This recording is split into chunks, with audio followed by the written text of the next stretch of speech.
Gracias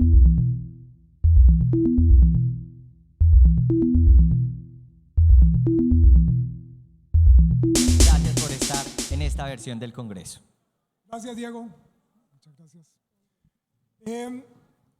Yo quiero darle un saludo y agradecerle a Fernando y a Adriana por esta invitación.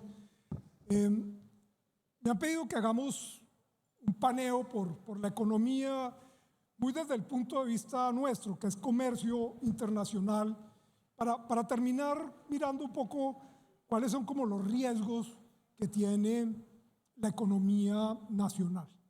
Yo empezaría por decirles que el comercio mundial se ha venido recuperando. Después de la pandemia hay un proceso de recuperación. El comercio mundial había caído ya en 2019, fruto de la guerra comercial entre Estados Unidos y China. Ese enfrentamiento entre esos dos grandes monstruos del comercio mundial había llevado a que el comercio terminara con 0.4% de caída. Pero viene la pandemia y tiene una caída superior al 5%. La buena noticia es que en el presente año el comercio se ha venido recuperando y lo que uno espera es esta barra amarilla que crezca casi el 11% este año, que terminemos con ese crecimiento este año. Esa indudable que es una buena noticia. Lo otro que hay que señalar es que ese proceso de recuperación no es homogéneo.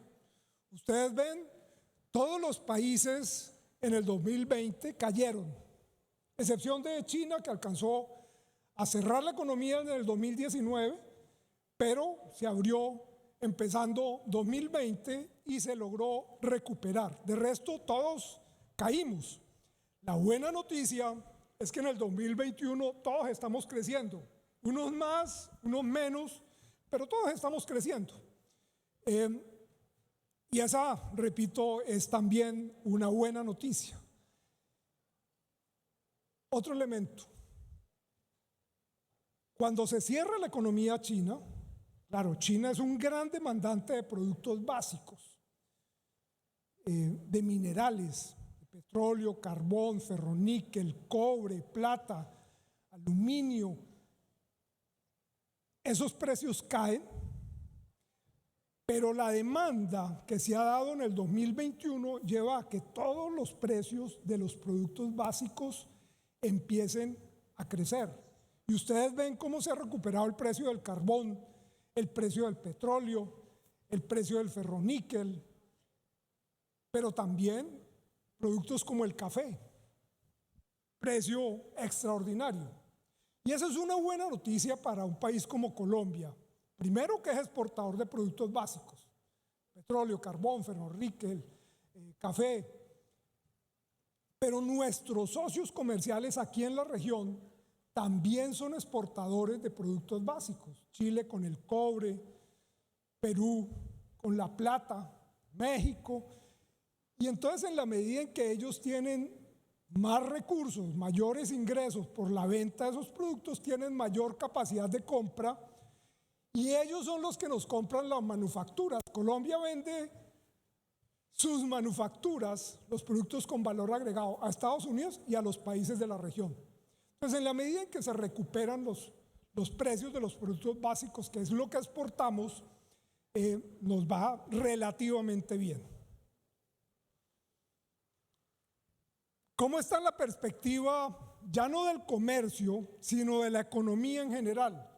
Pues también muy positiva. El mundo va a crecer este año casi un 6%, que es una buena cifra después de esa caída que tuvimos el año pasado.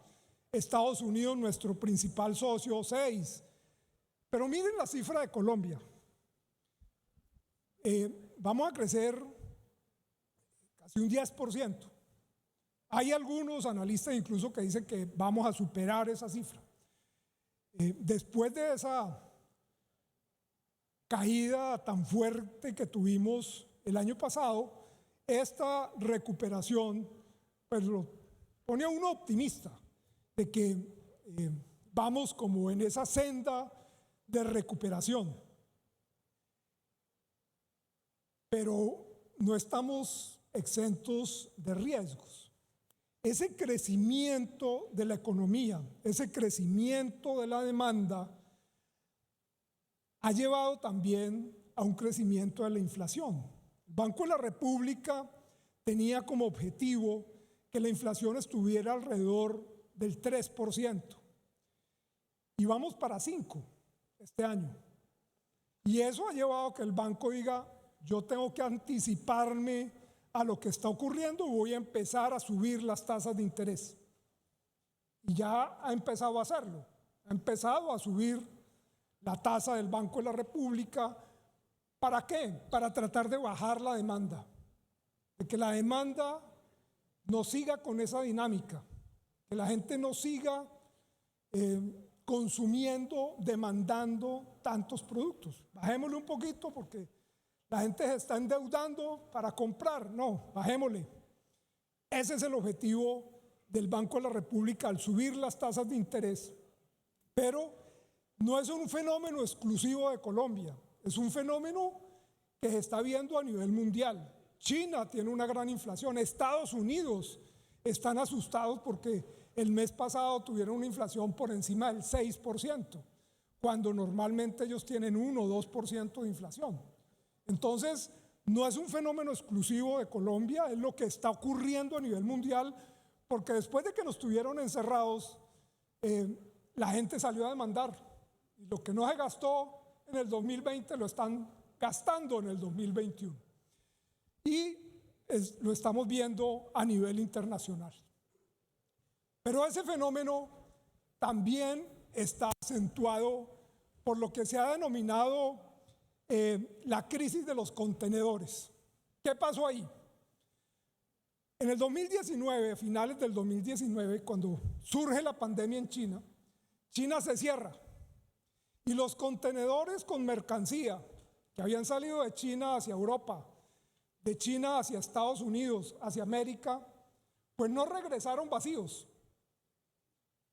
Se llevaron mercancía hacia esos países, pero no regresaron vacíos. Cuando se abre nuevamente la economía china, pues no hay contenedores. Los contenedores vacíos estaban en Europa, en Estados Unidos, en América, y entonces la demanda estaba creciendo, pero no había contenedores. Usted se quiere montar, pague. Usted quiere utilizar el contenedor que está disponible, pague. Porque la gente encerrada en sus casas, en Europa, en Estados Unidos, empezaron a demandar. La gente en su casa, ¿qué hacía? Uy, cambiemos el sofá, cambiemos los muebles, remodelemos, cambiemos las cortinas, el tapete. Y todos esos productos pues se fabrican en China. Entonces la demanda arrancó muy dinámica y no había contenedores para despachar las mercancías. Y entonces los fletes de un contenedor que normalmente salía de China hacia América y que valía $2.500, se puso en 22.000. Se multiplicaron por 10 los precios. Ese mayor flete no lo va a asumir el importador, no lo va a asumir el exportador. Se lo trasladan al precio final del producto. Y uno lo empieza a ver en Colombia. En Colombia somos importadores de maíz amarillo para producir el concentrado que le damos a las gallinas, para producir los huevos, el pollo, la carne de cerdo. Eso es hecho de maíz amarillo.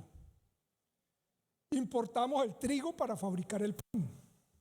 Importamos la cebada para fabricar la cerveza. Importamos el frijol, la lenteja, el garbanzo. Entonces, todos estos productos empiezan a subir de precio porque el transporte se multiplicó por 10. Y eso es lo que usted empieza a ver de escasez de productos en los supermercados. Ya no se consigue de todo. Hay una escasez de papel en el mundo. El papel ha subido de precio. No hay cajas de cartón para empacar las mercancías. Algunas fábricas han dejado de producir cartulina, entonces no se pueden hacer los empaques para empacar los productos. No hay vidrio. Entonces, los precios suben. Usted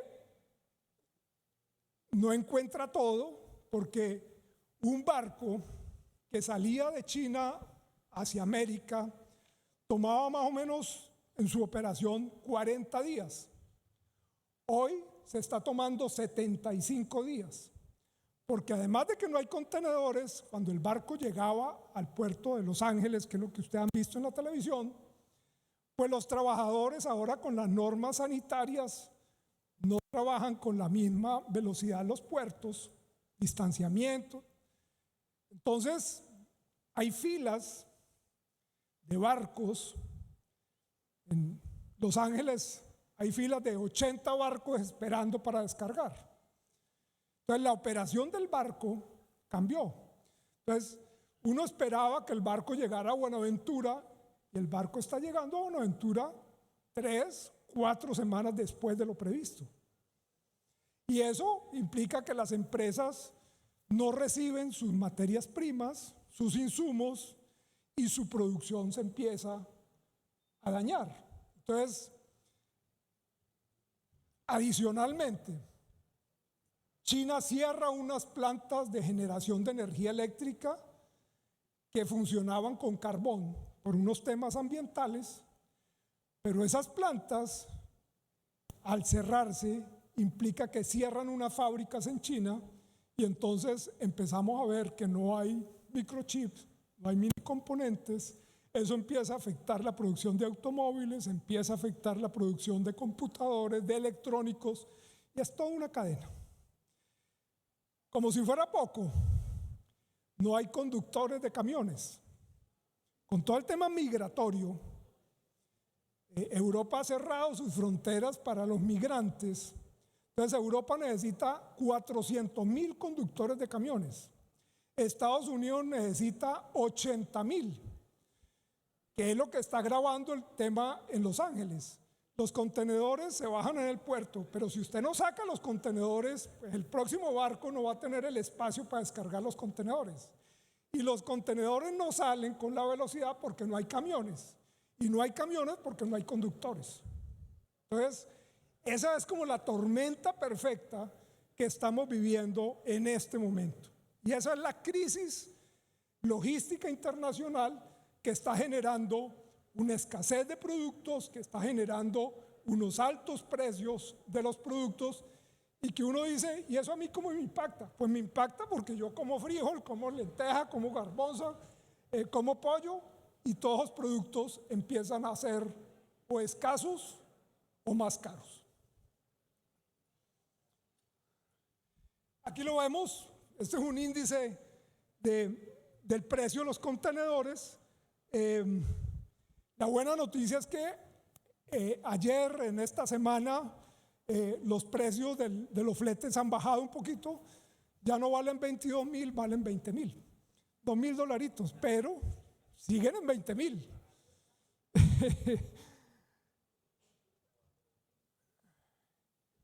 Y el otro elemento que hay que tener en cuenta es que la forma de hacer comercio en el mundo cambió a partir de los años 80. Anteriormente un país fabricaba un producto desde el inicio hasta el final. Ahora los países participan de un proceso, hacen parte del producto. Y eso es lo que se llaman las cadenas globales de valor. El mejor ejemplo es el del avión europeo que hacen en Francia. Participan componentes de 65 países. Uno dice, ese avión no es francés, ese avión hecho en el mundo. Entonces cada país hace una partecita, o hace el motor, o hace las alas, o hace las sillas, o hace la instalación eléctrica, y todo confluye y se arma el avión. Uno dice, no, pero eso es avión. La Nutella, igualmente, hay 7 fábricas en el mundo, pero las avellanas vienen de un país, el aceite viene de otro país, el empaque viene de otro país, y confluyen en esas fábricas y se redistribuyen en el mundo. Esa es la forma moderna de hacer comercio. Pero con esta pandemia, eso se quebró. Y entonces los países dicen, No podemos seguir con esto, con unas fábricas tan lejos de los centros de consumo. Estados Unidos produciendo en China. Tenemos que crear cadenas regionales de valor.